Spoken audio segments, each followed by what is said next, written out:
आपल्यासोबत माजी सरपंच अशोक जाधव देखील आहेत. शेतकऱ्यांबद्दल संजय पाटील निकम यांनी चांगलं काम केलंय मला वाटतं. शेतकऱ्यांसाठी मला तरी नाही वाटत का एखादं काम त्यांनी केलं. आज ते मार्केट कमिटी कृषी उत्पन्न बाजार समितीच्या संचालकपदी ते आहेत, परंतु शिवचा जर शेतकऱ्यांचा विचार केला, शिवचा 80% माल बाहेर जातोय, कारण त्यांचा व्यापारावर वचक नाही, इथं सुविधा नाही. व्यापार सगळी शेतकऱ्याची दुर्दशा होते. शेतकऱ्यांना भाडं तोडत दिवस खर्च करून आज बाहेर माल विकायला लागतंय.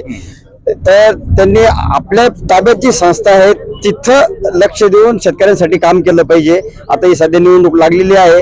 निवडणुकीमध्ये कोणी काम केलं, काय केलं हे सगळी जनता सांगते.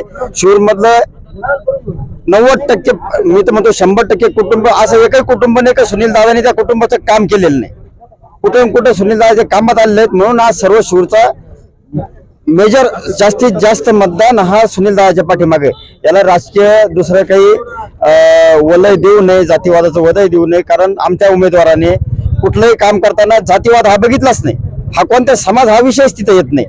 आणि शूर गावासाठी आता जवळजवळ एकतर कोविडमुळे इलेक्शन सगळे लांबले, बराचसाच निधी थोडा थांबला. आता आपल्याला शूर आणि शूर परिसरासाठी एक हक्काचा माणूस बाहेरून निधी आणून परिसराचा व शिरूरचा परिसराचा विकास करण्यासाठी माणूस पाहिजे. यासाठी शूरकरांना काही सांगायची गरज नाही. तुमचं असं म्हणणं आहे संजय पाटील निकम हे ओबीसी विरुद्ध मराठा हाच काही चित्र रंगवत नाही, असं ते काही आता ऐकायला येत आहे कानावर, पण कुठलाही समाज तिकडे लक्ष द्यायला तयार नाही आजकाल. समाजाला, मतदारांना आता उमेदवार चांगला पाहिजे, समाजात राहणारा उमेदवार पाहिजे, रोज दिसणारा उमेदवार पाहिजे.